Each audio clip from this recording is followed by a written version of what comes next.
Mai Govan and Melanin, and welcome back to Medieval Art. I am Dr. Diva Zumaya. We are missing some of our fellowship today, but I'm joined by Dr. Sophia McCabe, Dr. Sarah Schaefer, and Dr. John McQuillan.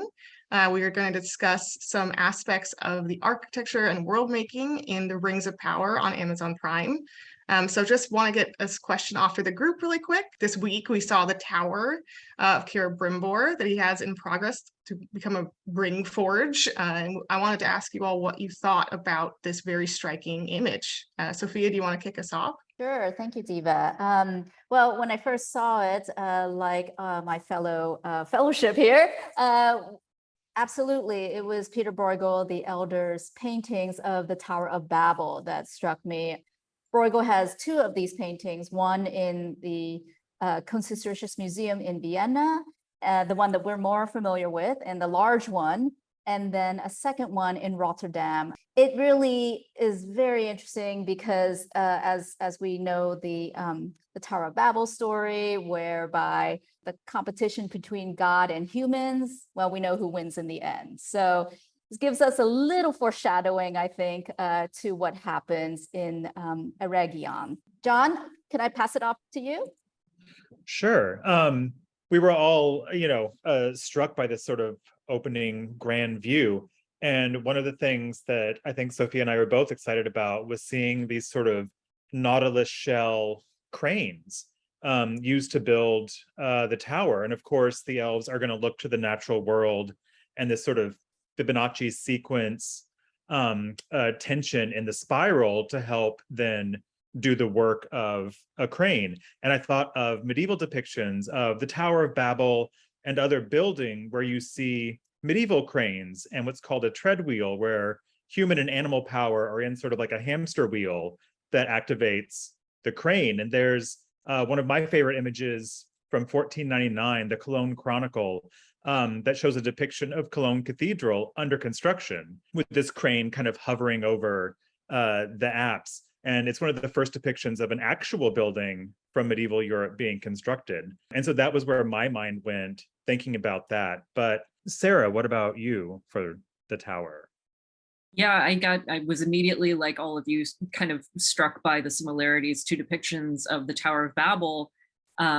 I also thought it was interesting how some of the forms in the tower connected to the architecture kind of built environment of Lothlorien in the Peter Jackson films. And it kind of makes sense that this more grandiose version exists in Eregion. But it got me thinking just about kind of the enduring legacy of images of the Tower of Babel as this kind of spiraling edifice, even though by the 19th century, scholars and archaeologists started to assert more, or say more assertively, that if there was a Tower of Babel, or the things that were models of the Tower of Babel story, they were probably more like ziggurats than these kind of spiraling buildings that we often see, for instance, in Peter Bruegel's painting and in the Bible illustration of someone like Gustave Dorée, and that's his image behind me here. So yeah, it just got me thinking about how powerful that image is of the Tower of Babel in representation, even beyond the point where we realize that's probably not what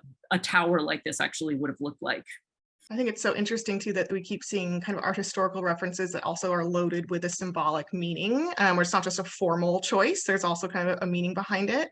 And I was thinking about another kind of imaginary architectural space that we've seen, which is Hasa Doom, right? Something we saw only in ruins in the Jackson films. And I'm really obsessed with this John Martin painting of Belshazzar's Feast, Sarah, I think that you drew a connection with. But I was also thinking about the Prince of Pyreneesi, this 18th century printmaker who has these sort of labyrinthine, imaginary, dark Gothic almost, prison place kind of interiors that look like almost Escher-esque. I think Escher was probably influenced by Piranesi, right? These sort of Escher-esque tunnels and stairways. And I just wanted to ask if also you guys had any thoughts about Khazad-Dûm as a space, because I think we're getting into lots of issues with art and technology. And I think there's, especially as we start the mithril mining process here, there's some interesting, and we know the dwarves delve too deep, right? Mine too deeply. I think that we're getting to an interesting territory about art environment and exploitation, and because Tolkien is so much about the environment and industrialization. That's a really interesting point. I hadn't really thought about, honestly, in terms of, like you say, you bring up the quote of the dwarves delve too greedily and too deeply, and you think about it awaking Durin's bane.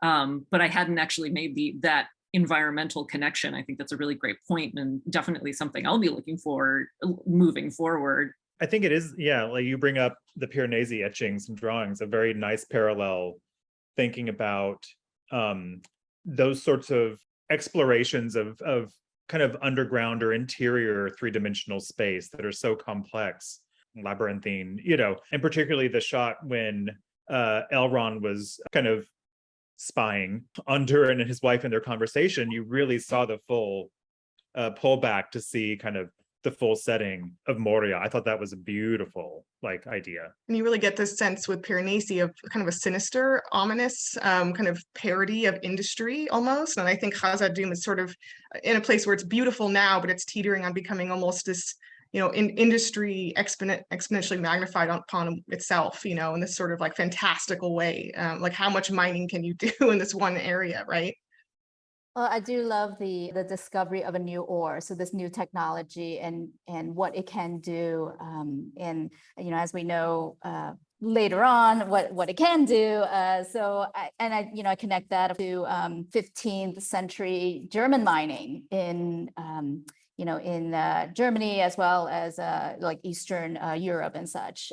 So the idea of silver and copper mines and that technology coming into play in the sense of how the processing works and how people had to figure out the most efficient and the most efficient and least dangerous way to mine the materials from Earth. With that, I will thank you all for being here, and I look forward to seeing you all for our next video.